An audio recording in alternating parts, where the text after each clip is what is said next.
Firstly, I'd like to thank the entire FAIR team and my fellow participants for making this journey such an enriching learning experience.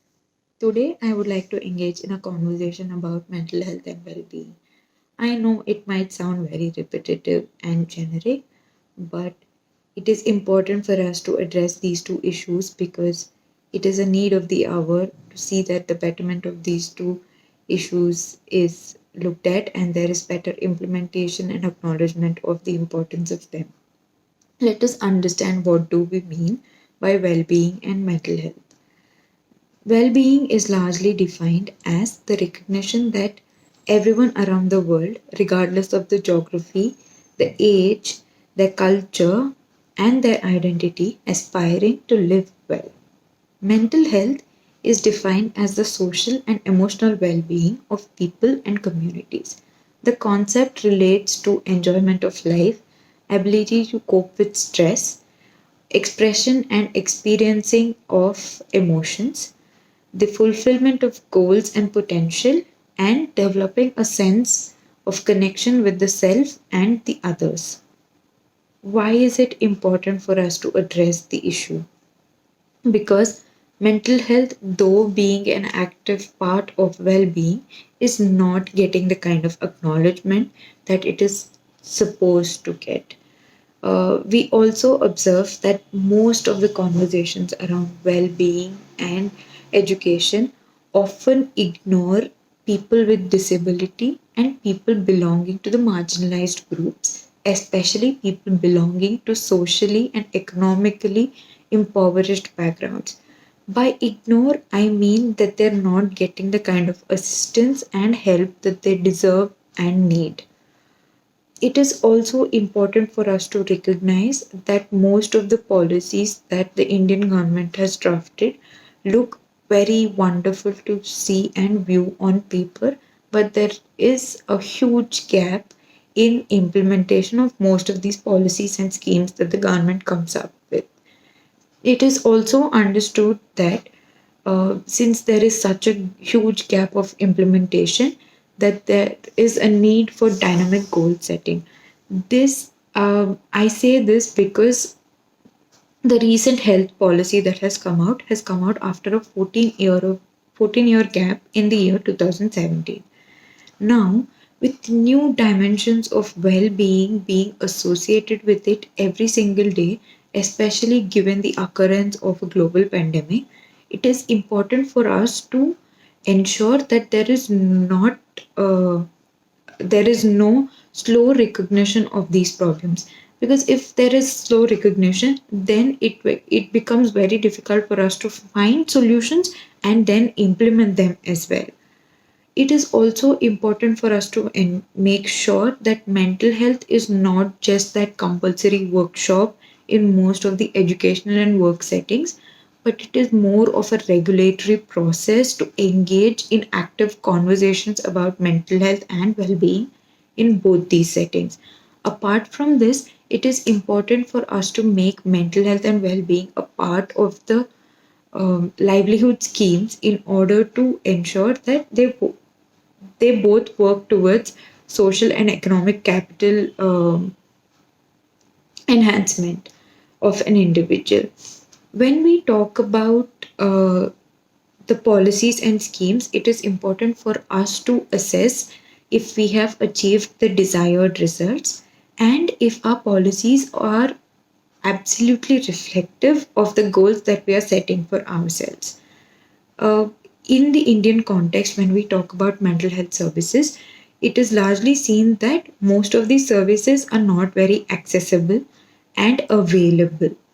Also, they're not very affordable in most of the Indian settings, especially in rural contexts where there is large uh, there where largely huge amounts of stigma and taboo are still associated with the concept of mental health and uh, at a larger picture with the concept of well-being of an individual and the community. Though the mental health services in India are getting up a lot of attention as far as policy and legislative provisions are concerned, we often observe a lot of gaps and slow implementation of the commands about the strategic actions that have been announced and delegated towards most states and central authorities. This, in some way, prevents us from achieving the universal health coverage goals, and it also shows that we are not utilizing the opportunity to generate discourse on integration of innovation to improve mental health services in the Indian setting. One way of doing and implementing these innovations is associating and collaborating the efforts and care benefits provided by the primary healthcare practices and working in terms of mental health services through the primary healthcare practices available. A collaborative effort by the district programs of mental health and the primary healthcare centers could probably give us a better picture and a better way to handle and tackle the current issues that are prevalent in the country. By tackling, I don't mean mere increasing of mental health hospitals and specialists workforce. In If we go on to these, it is not very sustainable. Neither can the demand be met if we focus on it immediately. I think what we need currently is a strong collaboration between the primary healthcare and the district healthcare programs that are uh, being established. And it is also important that these two programs work hand in hand in order to train the existing staff on mental health and the awareness that is supposed to be created around it. Uh, when we talk about meeting the high demands of um, the mental health needs in the current setting, it is important for us to recognize that a qualified health personnel in the current situation is not well equipped to handle all the issues and the high demands of uh, intervention required by mental health, which is why it is important for us to establish a pool of community champions. By community champions, I mean a group of, say, religious leaders, school teachers, the school unions, youth leaders, and these short term employment schemes available under the government purview. Uh, Establishing this pool of community workers, whom we could call community champions,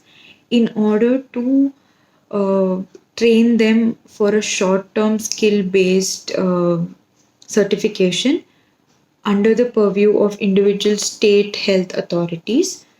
to ensure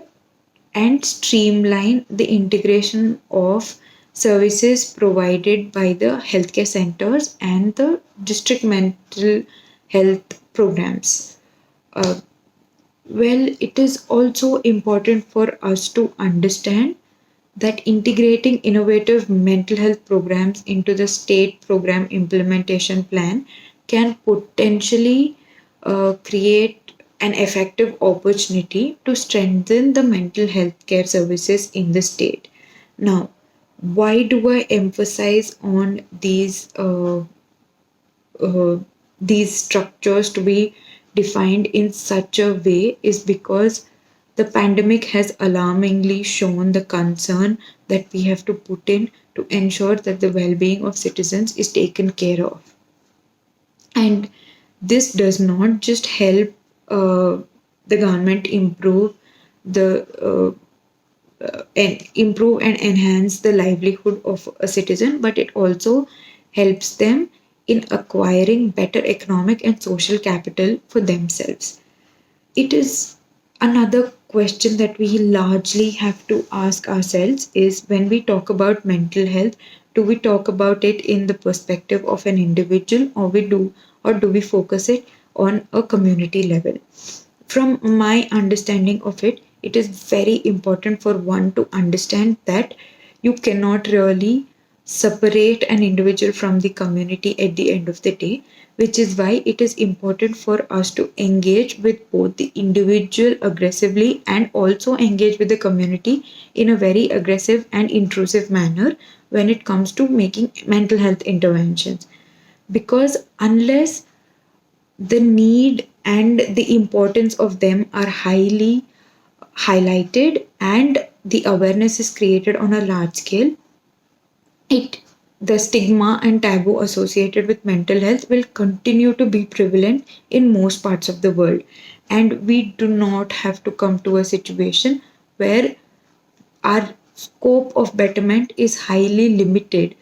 because of the lack of implementation at a current stage, which is why it is important for us to understand the importance of mental health and how it has to be seen as an integral part of well-being, because